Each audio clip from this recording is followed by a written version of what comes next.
This show is brought to you by Crawford Incorporated!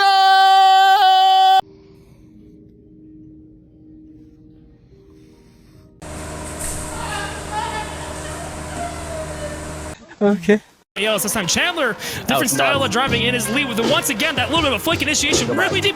Oh my goodness, Chandler, how deep? The outside clip, they're coming in. Nice fill of the zone. With a bit of a rear dirt drop there, maybe a little shallow.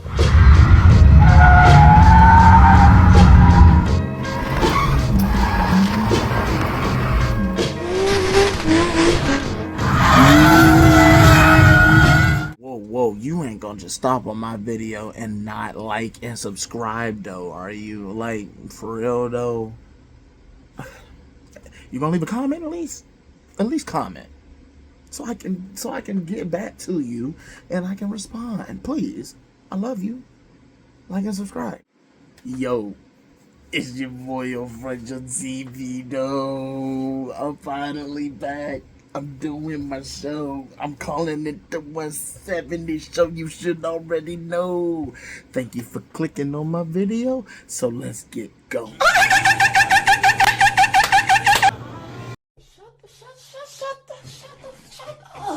Here we go. First gear. The Sonic 3 trailer just dropped. And honestly, I'm stupid excited for this movie. The reason why I'm stupid excited is because Shadow's in it. That's my second favorite Sonic character, dog. Who doesn't love Shadow? That man looks like a problem. We don't want to fight you. Actually, Sonic, I would like to fight. No, no!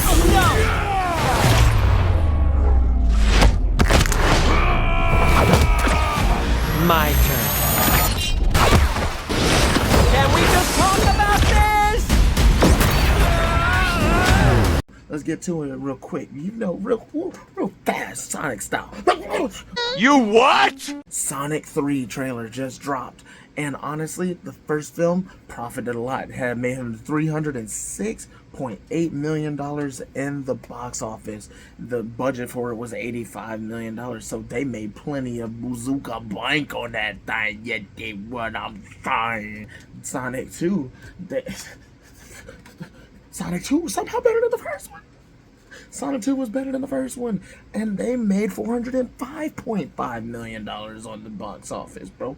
They made $405 million in the box office. And the budget was bigger than the first one. The first budget was $85 million. The second one was $110 million. So they still made bazooka money. I know everybody wanted to see Shadow in this junk. So the fact that Shadow's coming, this should be a really good movie, honestly. I'm gonna go see it in 4DX with the homies and the fam. So this just in. Marvel just announced a new Iron Man.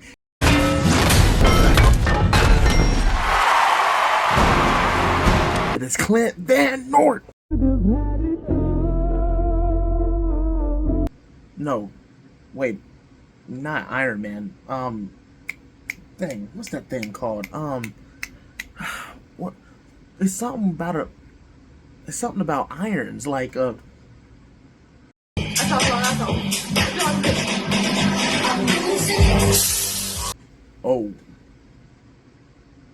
You weren't supposed to... My bad, you weren't supposed to see that. You feel what I'm saying? That's for the... Yeah. This man, Clint Van Nort, just became the Iron Drift King. A little bit of a tentative entry there from Grillis with the Grillis. backy. Wow. How is he able to keep that angle through it? I have no idea, but Clint Van Nort pushing Stavros round to the track now. As they come round to the final corner, look at Stavros flames coming out the bonnet, just driving away a little bit, using the pace of that car, but Clint Van Nort catching the back. Stavros Grillis, look, Clint Van Nort, look at Stavros, the aggression from Stavros straight away on the door of Clint Van Nort. Clint Van Nort desperately trying to drive away, but Stavros is not giving him an inch around the first corner as they transition through the smoke. Clint Van Nort on a wonderful line, but look at Stavros Grillis. He is right there with him the whole time. Dives, makes a huge dive. Clint Van Nort clips the wall, makes a bit of a mistake. Neither of them seem bothered. Emotional ending there, Clint Van Nort. Congrats, Mr. Van Nort, and I'm proud of you, dude. Moving around to Naoki Nakamura. So Naoki Nakamura is over here trying to become, he's trying to make it to the Formula Drift United States Series. As you know, Naoki is arguably one of the best drifters as well. Like James Deane and Frederick, like all those people, you can throw Naoki in the pot because he is definitely one of the best. If you have not seen his stuff, dog. さあ中村直樹1本目さあどうだ角度からいったさあここからアクセルを全開で上げていくさあどうだそのまま2走へと飛んでいった中村直樹さあアクセルを抜かない3走の振り返りから4走この展開に飛んでいった中村直樹これはフレッシュにも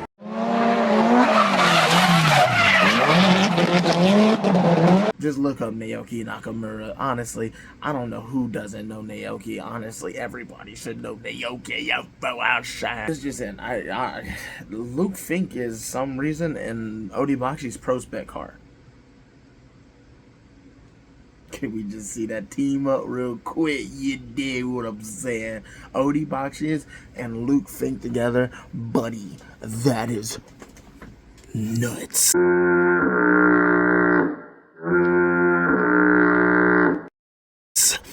So, if Luke Fink decides to come over to the United States, I don't know if he has to go through Pro Spec or not. He might have to, but given his driving capabilities, he shouldn't have to go through Pro Spec. I don't know. He might have to, though. We'll see. Honestly, I don't think he has to, but we'll see. New FD Utah layout. So, the new FD Utah layout is rather interesting. They pretty much went off track to get back on track.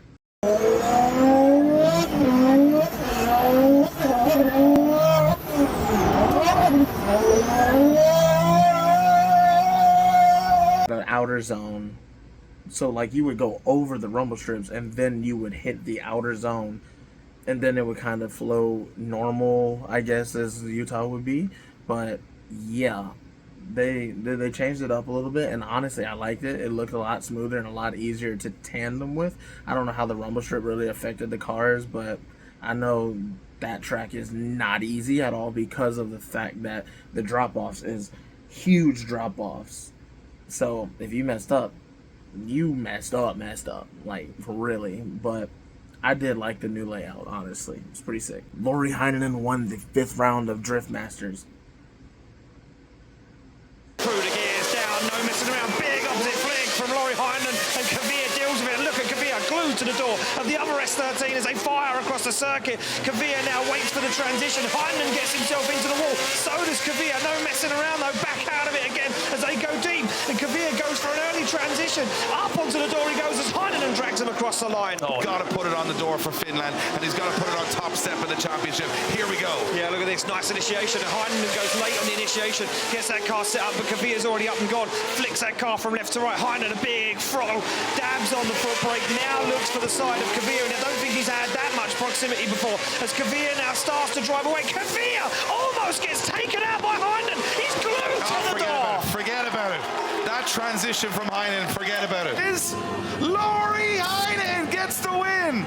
Lauri Heinen's won it. He's won the event. He can't believe it. Lauri Heinonen, I mean, my goodness, what a night.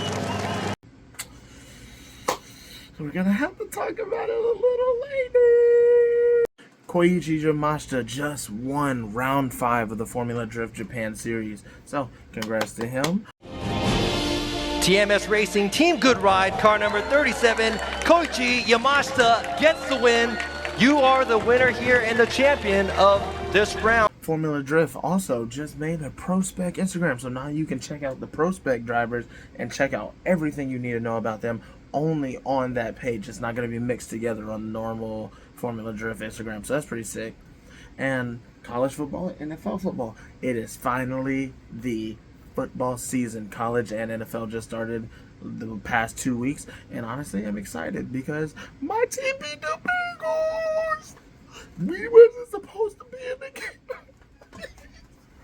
Anyways, MB Drift just crowned their new champion, Andy Wright, however you want to say it, but congrats to him. I hope to compete against you. Boom, Gear 2. Got the headphones on, so this is a new segment in the video. We're in Gear 2 now. So Gear 2 will be breaking down events that happened over the past few weeks. So we got Virtual Drift Masters that we have to react to. I do know the winners of all these events, but I did not watch Virtual Drift Masters fully 100% through the way. I do want to see how Alan Hines ended up winning it all. First things first, we got to break down Virtual Drift Masters because I'm a sim drifter, and you know, hey, break it down. All right, so and Gomes taps him right into the wall. Okay, so as you can tell, Gomes definitely was a little too aggressive and put Alan into the wall. So this run's basically null and void. But I mean, hey, Alan, more practice run, I guess. You feel what I'm saying? So definitely doing his job in the lead position, but Gomes was way too aggressive. I don't think Alan did anything suspicious in that first turn. It just, Gomes was unfortunately a little too into it, you feel what I'm saying? And a little into him, you feel what I'm saying? No, hey, pause. You feel, yeah, hey, watch your mouth. Here we go. Here's the second run. So 3, 2, 1, enter. All right. So Alan, all he needs to do is just basically follow Gomes as close as possible, but he doesn't really have to do anything spectacular because Gomes hit him in the first turn, and it was a completely zero run. They gave him 100% fault, so Alan just has to just fulfill his follow line. Yep. And yep, Alan definitely wins that for sure. I mean, it's pretty simple. 1, 2, 3 to the left, Alan Hines. Alright, here's Alan's second run of the day. Alright, so as you can tell, the 180 is on Alan's door. It looks pretty good, looks pretty stable. Great transition, I do like that. All the way to outer zone 2. Beautiful fill out from Alan Hines. Definitely a good follow so far. A great lead from Alan. Very smooth, very consistent, not doing too much to where he can't follow. A little bit of wobbling at the end, but for the most part, he's just committed and on the gas, and he's committed with the angle. Very smooth and very easy to follow, and it looks like it's very fast for this track. This track doesn't look very fast, so.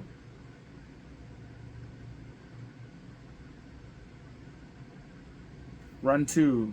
Alright, so here we go in the follow position. Alan is definitely on him, and he's following his line better. He's not cutting the line. Beautiful and deep as possible. Lead card gotta take out a tad bit of angle, just a little bit, because I think he might have threw a little bit too much angle into that zone, and it caused him to basically, he wasn't going to fill that entire zone. So I think that's why he straightened up a little bit. So Alan's lead, in my opinion, was definitely better because Alan was consistent at one angle almost the entire time. And the lead, when he was following, the lead definitely added too much angle, and then he had to pull some of it out. Not a lot, but definitely had to pull some of it. And the rest of the run, I mean, other than that, it was a great lead. It was definitely 85, 90 something points, that's for sure. But, yeah. Okay, let's see what they call this one. From left 4, Alan Hines. And Alan Hines. Okay. The third run for Alan's day. He's going against, I think it's Nico Stella. Also another 180 SX.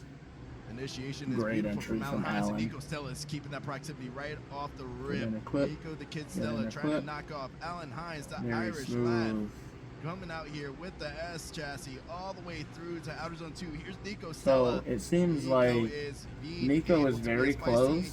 I thought he was going to make contact. He's very close. But it seems like he's kind of adding a little bit of angle to slow the car down so he doesn't hit Alan in the side. But it seems like he's also, I don't know, it seems like he couldn't match his line as much. So if he was running a little bit less angle, it seems like he was going to hit Alan, but when he matched his angle, it seemed to slow him down too much, and it would push him a little bit inside. So his rear wheels were not where Alan's rear wheels were, that's for sure. If Alan got 2 tires in the outer zone, then he got 1 in the outer zone, if that makes sense.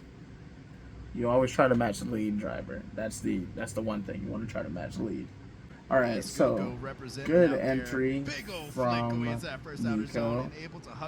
Didn't feel that outer zone as best as possible. Very fast, very flaky. He looks like he's pulling away from Allen, but I've seen some bobbles around those inner clips. He's got a little bit of a wild style to him. I like it.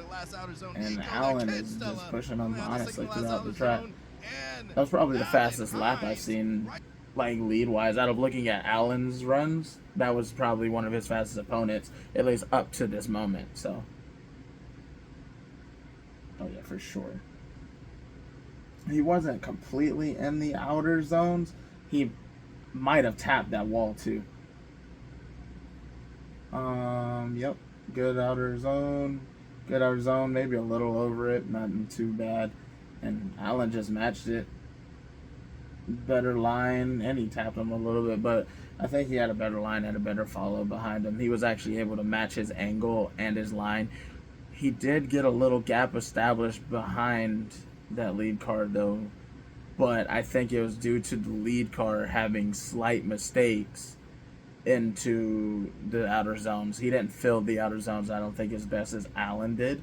Like, Allen filled these zones, basically rubbing the walls, and there was probably like a 2 foot gap between Nico and the walls, so I think Allen should win this just because the lead was better. I really can't judge the gap off of the follow from Allen because of the fact that Nico did not hit the zones. And Allen Hines gets the win. I wonder what the judges were thinking, but that's what I seen, honestly. If I was a spotter, I'd be like, hey, this is what happened, and this is why that you lost or you won the battle. Definitely Allen had the better lead, and in my opinion, he technically had an okay follow given the circumstances that he was in. If you can't have if you don't have a lead to follow that's like really, really good, it's kind of hard to follow it, honestly. I don't know. That's pretty simple. That was a pretty simple call just because of the lead was not as good as Allen's for Nico, unfortunately, but that's just how it works. Great lead, great follow, okay lead, okay follow. That's pretty much the easiest way to explain it. Here's another Allen run. Obviously, we're just breaking down his runs just because he won the event. He's going against Kotwinski, I think. 3, 2, 1, enter. Sorry if I butchered your name, but definitely good entry. Kuczynski is definitely close by. He's doing a little bit of the L shape, kind of like this, in the follow-up position. I can see that. He's very close. Allen's lead is definitely perfect right now. They're definitely 95-point runs at least every time. 90 to 95. I haven't seen many mistakes. He's just playing it consistent, playing it safe, doing the best of his ability. So it looks like he just runs a little bit of a handbrake and a little bit of foot brake on the entry, but other than that, it's all consistent. And he'll left foot brake a tad bit into the outer zones, but I mean, he's not losing speed, he's not chopping angle, he's not twitchy or anything. It's pretty good. And Kuczynski, he was there, but it's kind of going back to like Nico. He's close, but this guy is more so running at a less amount of angle. He might have too much side grip in the car. So basically, when you have too much side grip, you're not able to get as much angle as you need to. You have to push a little bit harder or steer down a little bit. For this instance, it looks like you have to steer down more on the right side to turn in. He might not have enough front grip to even add angle to match the lead car. So basically, he's stuck at a consistent too low of an angle, and it's driving him inside. That's how much rear grip he has. Yeah, I think that's the problem that he was running into. He basically was running at a lower amount of angle and not filling the zones like he needed to. So he might have been running like a lot of degrees of toe in on the rear, and he might have had too much rear grip or not enough front grip. Run 2. So Alan's going to be in the follow position. As you know, Alan, in my opinion, would have an advantage because of the dude's follow. Oh no, huge Let's seal it. Virtual drift matches is pretty much like real drift matches, except on the game, honestly.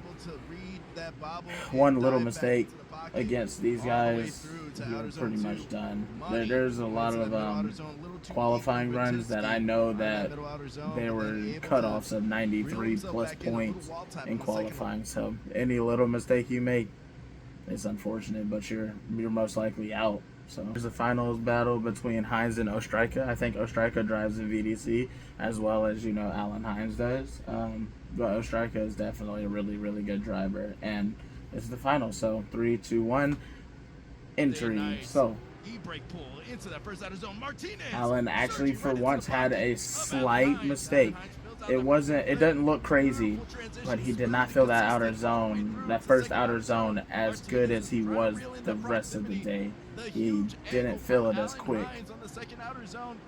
So it made Ostrika get close, but then he came back a little bit, just trying not to hit him. Definitely for Alan was not the strongest like the rest of them. It was like if he would have went to his normal angle that he's been running at, he probably would have tapped the wall or hit the wall. So it was a good save and a great driving performance, just for the fact that it did not look like it wasn't smooth, but it was like little nitpicky things that you could tell that, okay.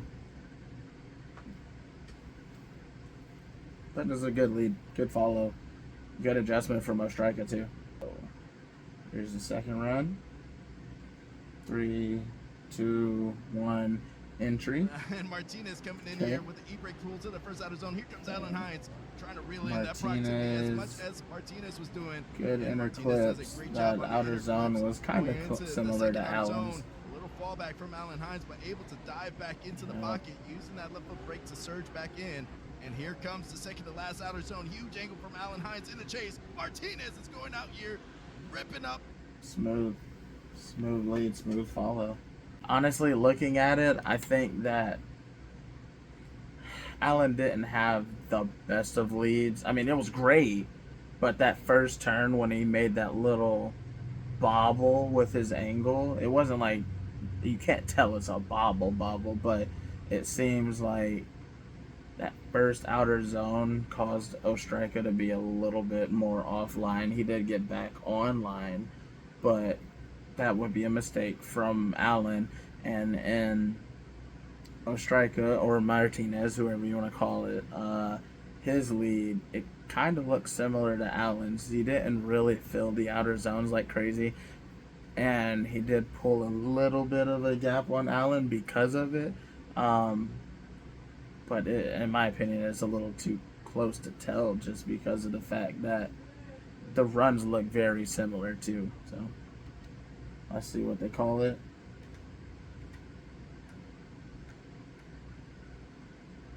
I would call it one more time if I was a judge, but Have come to a decision. Left for Hines, right for Ostrika. Yep, one more time. Okay, so let's run it back. Here's the next run. First run of the one more time battle. Enter. Oh, that's better. Yep. 10 times better. That's what Alan's been doing all day pretty much. Great outer zone. Could have had a little bit more angle, but he got into that second outer zone just a little bit late. Not too bad. I mean, he filled it the whole way, but he wasn't like completely on the wall like he used to be. But that was a great lead. And Martinez, it seems like he was there, and he did a lot of mimicking. He was on his line. He didn't sacrifice the line too much. He could have been a tad bit closer, but for the most part, it's pretty smooth. Good lead, good follow. Okay, now let's go to Alan in the follow position. Let's see what he do. I would say Alan has a small advantage because Ostrika's follow wasn't all that great. It was good, but could have been better. Oh, side-by-side initiation. And here's Alan little Hines tap. diving right into the pocket. Martinez is trying to throw a crap ton of angle on that first zone because he figured he might be at a disadvantage. He might have a spotter as well that's like, hey, we're gonna have to put it on. We're gonna have to put it on a 100-point run for sure. Yeah, Allen's showing domination. It's a little choppy in my opinion, but it's definitely very good. Following a very good lead too. But I think Martinez knew that he was at a small disadvantage, so he threw a lot of angle. And honestly, if Allen didn't tap him on that first turn, I don't know how it would have fared. He might have actually came out of the zone a little bit earlier than he wanted to, because that was a lot of angle. Yeah, I would say Allen had the better runs, close-wise and everything, and okay, so we're going to do a really quick breakdown of Drift Masters because I'm pretty sure everybody knows what happened. One big thing, James Deane unfortunately got knocked out in top 32. A piece of rubber came from one of the cars onto the tarmac, onto his tire, and yeeted itself into the belt on the motor, so it just shut everything off and the car ran for a couple. Down, slow it down. We got something to talk about, gang. Now, you ain't gonna be on my daggone video, you feel what I'm saying? And not expect a commercial break. We got another commercial break. Bro, I might just turn off my computer after hearing that, bro. I'm sorry, bro. And this commercial break is brought to you by Yellow Speed.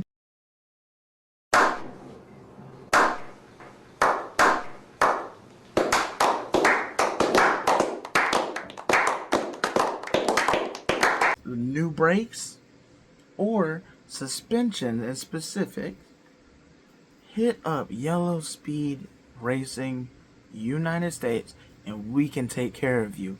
We sell all types of products from air struts to coilovers and a variety amount of options. You can, hey, dog, I got them things on my BMW. And I want more. Yellow Speed Racing.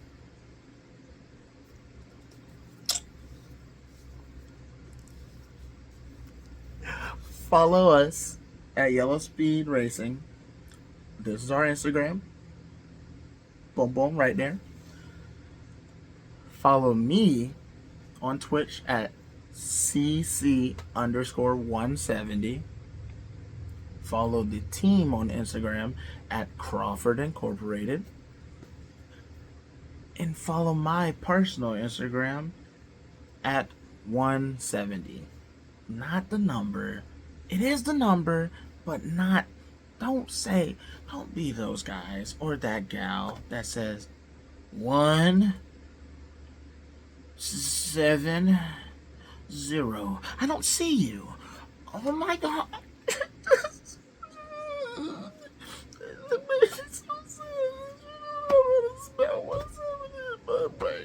You kind of know how to spell it my way. Don't spell it like the number, bro. But yeah, no, seriously. Pick up some Yellow Speed merchandise, pick up some Yellow Speed coilovers, and pick up some Yellow Speed brakes, because I would like you to brake before you hit a tree or something. You dig me? It's all, please, just go to yellowspeed.com, gang. It don't take much. I'll even give you the website. Pressure, so I don't think anything was damaged, but Drive away from this one, and Berserker already is starting to drive away from this one as Berserker looks like maybe he has got all the grip. Nice line so far though, on outside zone 2 as Deane now starts to get himself back into the mix. Into the wall they go, and that was dangerous from Kevin Berserker, but he makes it work. They come through into the outside zone, and Deane planted. Oh, but Deane shuts it down. Deane shuts it down, and Kevin Berserker drives away with it. I do not. This is big. He was leading the championship, and as you know, last video we talked about drifting. If you're not above 100 points or something, you could lose your lead position. Well, as you can tell, James's situation happened, and yeah, he got knocked out top 32 and is not leading the championship anymore. So we shall see. Kick it with you and talk about Lauri Heinonen's event. First things first, he definitely took out.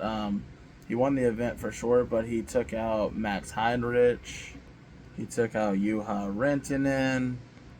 He took out Jack Shanahan as well, which was a crazy battle. But he took out Jack Shanahan. But I can tell that Lauri had another level of grip throughout that entire track. Had that much proximity before, as Kvyat now starts to drive away. Kvyat almost gets taken out by Heinonen. He's glued to the... So here are the standings going into Poland. Lauri Heinonen is at 387. James Deane is now at 312. Dwayne McKeever's at 300. Yeah, Lauri Heinonen has a pretty easy cushion over James Deane. It's a pretty good cushion, but it's not James's championship. So, hey, yeah, Lauri Heinonen leads it into Poland. Right, so first things first, obviously in Pro Spec we do not have a seeding bracket winner, but they do a seeding bracket just to put together the rest of the top 32. As you can see, Miles, Love, Habish, Stewart, Rahimi, Lance, Willis, Magmami, Kugay, Advani, Cole, Kanapik, Brudski, Leonard, Stubstat, and Dempster all won. So obviously Dmitry Brudski won the overall competition. So this was the final round. Connor O'Sully came in leading the championship. Tommy Lemire was right behind him. It was only those two that could win the championship mathematically. So we knew who to necessarily look out for. But Connor O'Sully happened to make some mistakes that caused him to lose the championship. I'm sorry, I didn't mean to spoil it for you, but Tommy Lemire is the champion. Justin Smash point of view as they round out. You can see him, the car did grip him. I think he just initiated too early and had to make that correction and stay in play into that zone as he gets into outer zone 2. As we can see Brudski throwing on the pressure, kind of wheeling that BMW into the door of O'Sullivan's car as they do that transition again into outer zone 3. O'Sullivan just pouring on the gas here, and you can see Brudski getting championship up for grabs, and it is a TLO Canadian or American Championship. Dmitry Brudski goes, he does exceed that line once again. He talked about risking and guessing a little bit, and O'Sully gets out of shape, tries to get back into proximity, does compromise, and take a look at this. Now O'Sully, there it is again, another transition, but I'm gonna unwind this, and there goes Brudski off course. He gets some tires in the dirt. So all that being said is, scores are in. Slide of left for O'Sullivan, right for Brudski. 1 and a 1 and a 2. Brudski. Okay, so now let's go ahead and break down the pro seeding bracket. As you know, instead of Pro Spec just going to win one battle to get to the main competition, Pro, you kind of have an ability to win the entire seeding bracket. So they actually have a podium every seeding bracket for Pro. And the winner was Andy Haitley. We are going to go ahead and break that down really quick, how he won. He beat out Ben Hobson in the final. And Haitley comes out. Let's see what Hobson's going to do here. And Haitley initiates into that first outside zone, digs it in. Hobson, quite a bit more angle than Haitley. You see him taken out of it, now getting to that second outside zone. Look at that horsepower on Doug. See it porpoising? Oh, buddy, Hobson shuts her down. Haitley continues on. I think that horsepower difference was not a lie. Yeah. He had the horsepower. Reviewed the main competition, which Odi Bakshi's won. Perfection, head-to-head in the finals. That's what we're here for. Here's your popcorn. Send it! Here we go. Frederick Osbo chasing down Odi Bakshi in that first outside zone. These are the finals here in Utah. The Type S Elevated. Round 7, and the championship's coming down to Irwindale. Odi Bakshi's, like you said, perfection. Frederick Osbo, he brings it in. He's looking tight.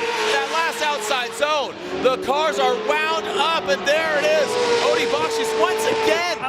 I mean, I feel like manufacturer make a tire manufacturer. And here it is. Let's send it for potentially the last time here in Utah. Frederick, the Norwegian Hammer Osbo, the Rockstar Energy Drink Toyota GR Supra. Oh, knocks the bumper off of Odie Bakshi's S chassis. Freddie, he's got that special sauce. Let's see if he can pour it on the brisket Bakshis, right? Got that smoked meat into that second outside zone. Odie Bakshi's has been perfection. He's shown a little bit of glimmer, a little bit of opportunity for Frederick Osbo. So as you can tell, Odie is in the lead. Great entry from James on follow position. Did exactly what he needed to do.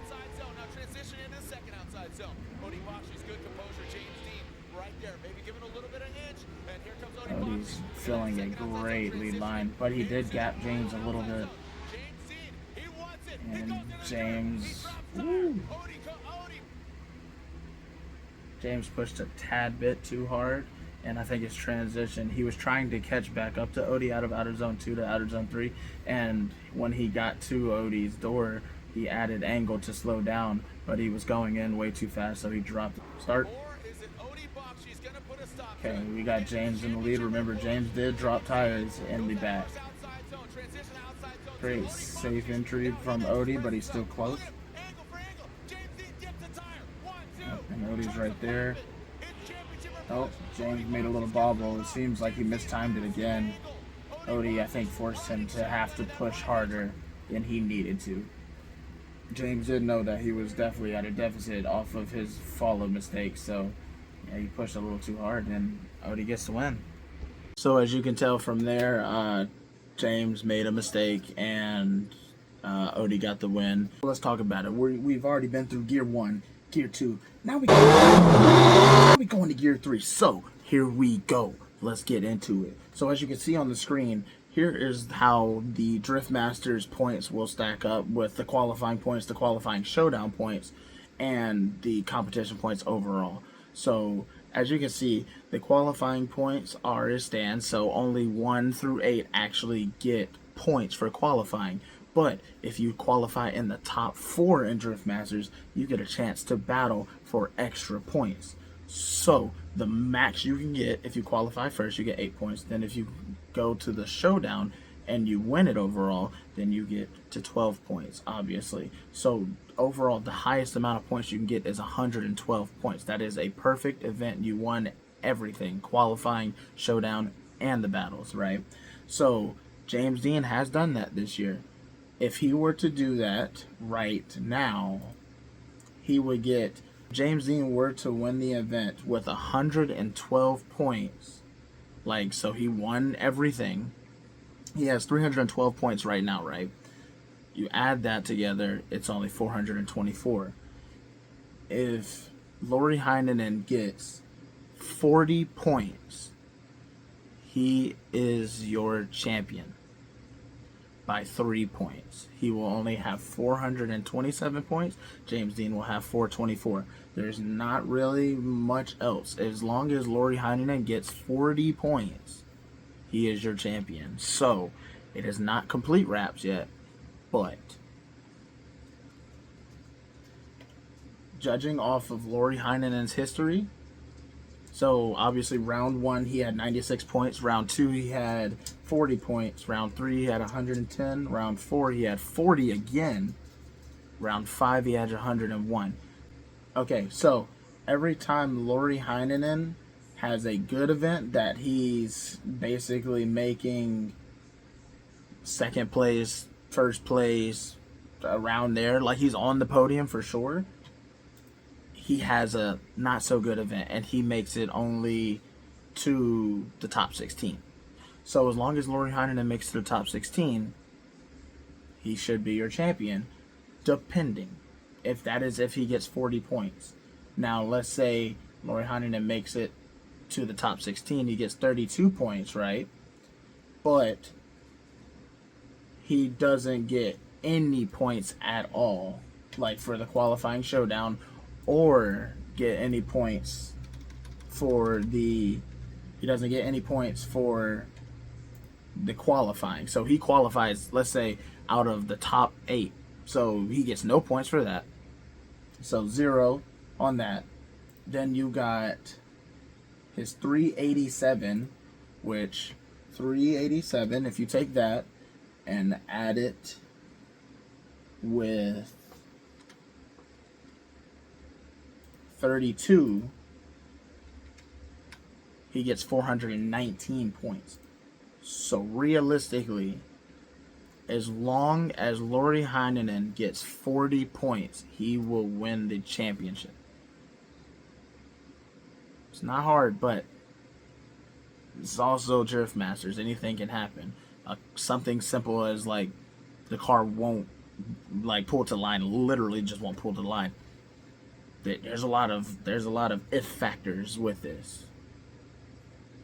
There's also ways that obviously James Deane can win the championship. There's a lot of ways that it's very slim, like very, very slim.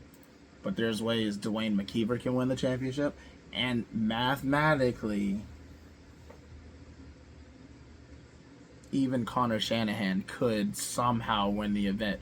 I'm going to say that's probably the smallest amount. Like 1 to 4 can win the championship. So Lauri Heinonen, James Deane, Dwayne McKeever, and Connor Shanahan are guys to watch throughout this entire weekend for championship watches. But let's keep it a stack. Let's keep it a buck. This is going to come down to probably Lauri Heinonen and James Deane. So I think Lauri Heinonen, my 2024 Drift Masters champion choice is Lauri Heinonen. Lauri Heinonen will be your 2024 Drift Masters champion. So, Drift Masters this weekend. I'm sticking to it. It's locked in. We shall see. And over to Formula Drift. Just do a quick stats break because this one's really not much into it. It's only between 2 people. But is it? Is it really between 2 people? So they said if Odie were to finish higher than James Deane in Grantsville, Utah, that it would be pushed to Irwindale to decide the champion.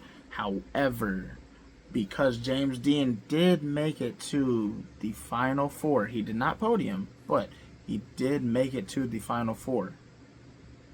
And Odie did finish ahead of him. He also didn't. Let's think about it, bro. If James would have only made it to the grade 8, then it would be pushed to Irwindale. So mathematically, James Deane has 566 points right now. All he has to do is cross the line in top 32. Pull up to the line, Mr. James, and you will be the first ever Formula Drift 4-time champion. All you have to do is show up and make it through the line. If Odie Bakshi's were to win the entire event and James Deane gets knocked out in top 16, it's still a wrap. James Deane literally, actually, if Odie Bakshi's wins the entire event and James Deane doesn't make it past the top 32, he still gets his top 32 points, which you would add 28 to the 566. Obviously 566, and add that to the top 32 points, which would be 28, would be 594 points. If Odie Bakshi's were to win the event, he would only lose the championship by 2 points. So realistically, unless I'm doing the math wrong somehow or not, but I don't think I am, it would be more mathematically possible for Odie to win the championship if James would have went out in the grade 8 in Utah, but he didn't. He did finish above him, like they said, but he didn't finish 2 slots ahead of him. So, James, congratulations.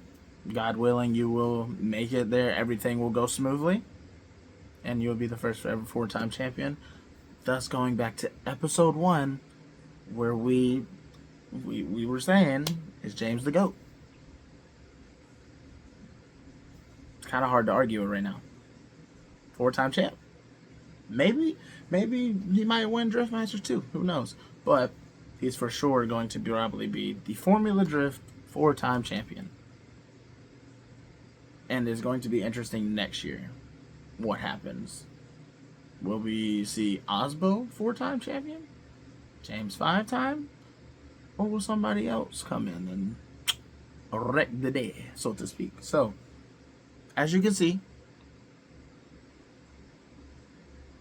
I am not dead. And as you can see, I am not dead. Ain't no way, boy. Boy, ain't no way, boy. Boy. Let me know in the comments, who do you think will win these events, though? Who do you think is going to win the Drift Masters? And who do you think is going to win overall in Formula Drift? So not the championship. Push that aside. We got the championship decided, who we're thinking is going to win it all. But who do you think is going to win in the final battle? Will it be Peter? Connor? Somebody else? Wild card in Drift Masters? Don't know. Formula Drift? I think it'd be kind of sick to see Hiroya win. Or somebody. I don't know.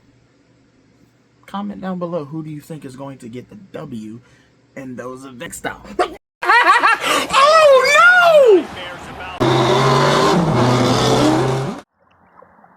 Yo.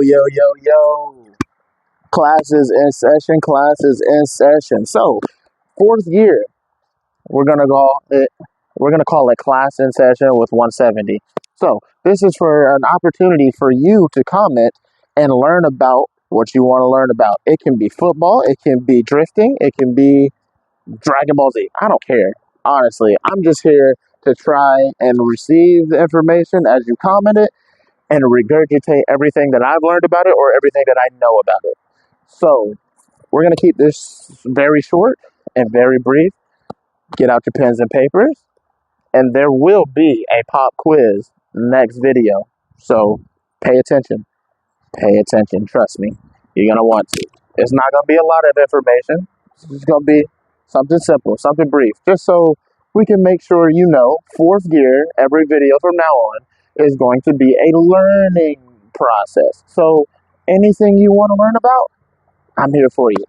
So, I want to learn too. Let's learn together. So, reason why I brought you outside first, let's keep it a stack. It is kind of weird that we was in the racing sim for an hour or something. I don't know how long this video is about to be. But, we're outside with a football, just chilling, talking. And, honestly, it feels good to be outside. It feels good to stretch your legs and walk around and breathe fresh air and stuff. You feel me? So, let's actually call this. Actually, I think I enjoy. Let's call it teaching lessons with teaching lessons with Coach Crawford. Let's do that. That sounds better. That sounds cleaner. You feel me? Because I want to learn. You want to learn. Let's learn together. So, first things first.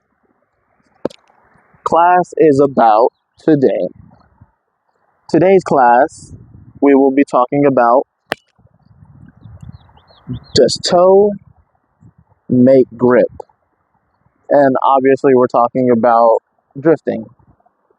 There's a lot of misconception that toe makes rear end grip. We're not talking about the front really. Front has its own thing going on. We will get into it eventually, but really we're talking about the rear end because that's what people talk about all the time in drifting. Does toe make grip? And the simple answer is no. Toe does not make grip. Suspension itself makes grip. Tires make grip. There's a lot of things, but toe does not make grip. Toe, in fact, is used as a rear steer, so it helps steer the rear end. So obviously you can steer the front end. Rear toe is to steer the rear end. So the easiest way to explain that and why I say what I say, think of a car with tow out, for example. Tow out in the rear, for example. If you were to have tow out in the rear and you were to go around a corner, the rear end would naturally want to, it'll be really rear end happy. So if you were to go around a corner with rear tow, it would naturally feel like you're sliding out. This is just normal driving.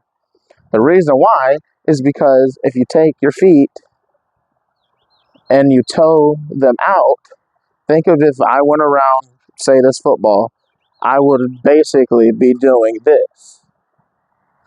So basically, rear toe, you never want toe out in the rear, first of all. As you can see, it makes it very easy to over-rotate, so to speak. And you only really want toe in or zero toe. Realistically, I say you want toe in. I'm talking for my E36s, my E46s and stuff. The reason why you want toe in on a trailing arm car, so E46 and E36s, for you guys that don't know, it has a rear trailing arm design. So there's an arm that bolts to the hub and it bolts straight up into the chassis. So it literally, say this is the hub, and here's the arm. It goes up and connects to the chassis. So if you see a car like that, like Corollas, some of them have it. Obviously, E36, E46 have, and there's a few other cars that have rear trailing arm designs.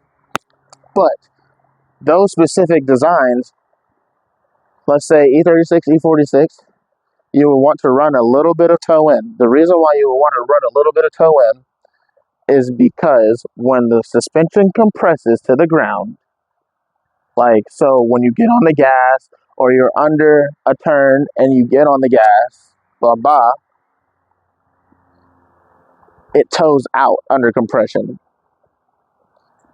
And remember what we talked about before, you do not want it to toe out under compression because that's when you start to over-rotate or it gets really skittish. So you run, you run a little bit of toe in to negate it going past zero into positive.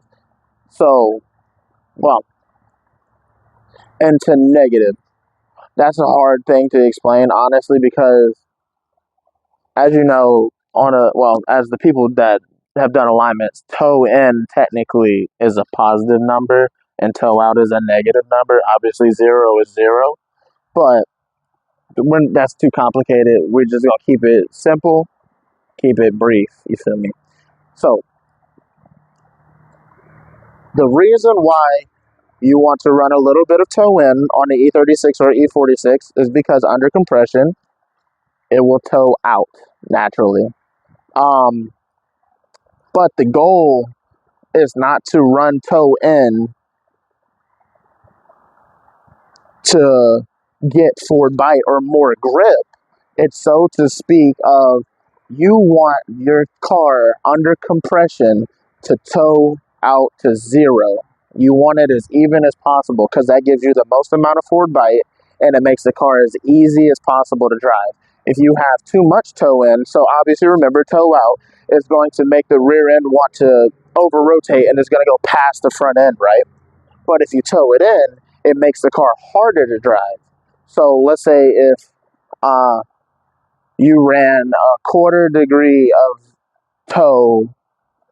inch of toe in on the rear, and when you squatted down, it towed out perfectly to zero. And it was very easy to drive. Now, if you were to go even further in, like let's say half a degree of toe, and it's still under compression, doesn't get to zero, that means that it's going to be fighting the sideways, like it's going to be fighting to get angle, so to speak. So think of it this way: toe out, no bueno. That makes it where it wants to over rotate. Toe in is going to add a resistance, so that's why I call it rear steer, so to speak. You get what I'm saying? It's basically fighting the car to not get angle, if that makes sense. So basically, you want under compression, under load, you want your rear tires to be at zero toe or as close as possible to zero toe, so it'll be as easy as possible to drive, and your tires will last longer. That's also a good thing. But you will make the most amount of grip that you possibly can while the car is really easy to drive. That's all we really worry about. We don't want to go extremely fast and have too much grip, because it's not. If you're not smooth and flowing and stuff, then what are we doing? You feel me? You want to be smooth and consistent, and the only way you can get consistent is make sure you have an even contact patch with your camber and stuff. We're going to talk about camber eventually down the road. We're trying to keep it as simple as possible, because toe and camber, obviously, they're both alignment stuff. They both have a correlation together. Let's be honest. You just want to have an even contact patch in camber, whether you run a negative or positive, depends on the car. And you want your toe to be pointed straight. This is the best option. If you have straight legs, it's going to be a lot easier to walk. If you have straight feet, it's a lot easier to walk forward. And if you don't have straight feet, if you're walking like toe out, is going to be pushing against the rear end of the car. There's a lot of things to it. But let's think about it. Yeah, it's a simple information, but I think that's the easiest way to explain it. Obviously, class is supposed to be a simple thing, but also I'm here to challenge you guys. So, the first question on the pop quiz for next week, do your studying, or next video, is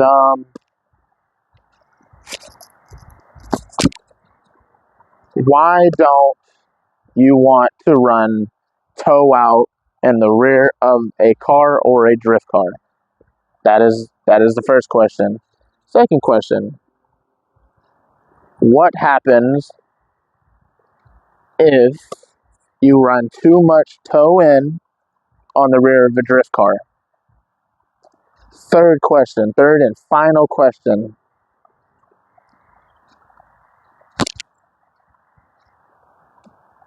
Now this is bonus points.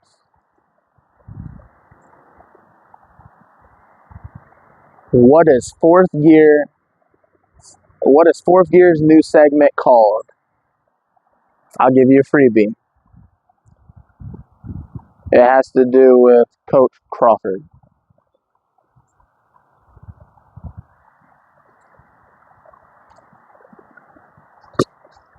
So, hope you have a blessed day. Hope I learned you something. It's very simple. Comment down below what you want to learn about next. If it's anything, I don't care what it is. Even if I don't know about it, I promise to learn about it. And before next video, I will be as professional as possible. And let me know if you want to keep it outside. I don't know. I don't mind outside, honestly. I'm probably going to do a little bit of throwing. But, yeah. Let me know what you want to learn about next. And class is in session. Peace. I remember growing up, I used to pray a lot. And I used to pray for things I wanted. And I didn't understand why it didn't happen when I wanted it to. Now I put it as, God's going to tell you no sometimes, because he has something better waiting for you. Not when you want it, it's going to be once.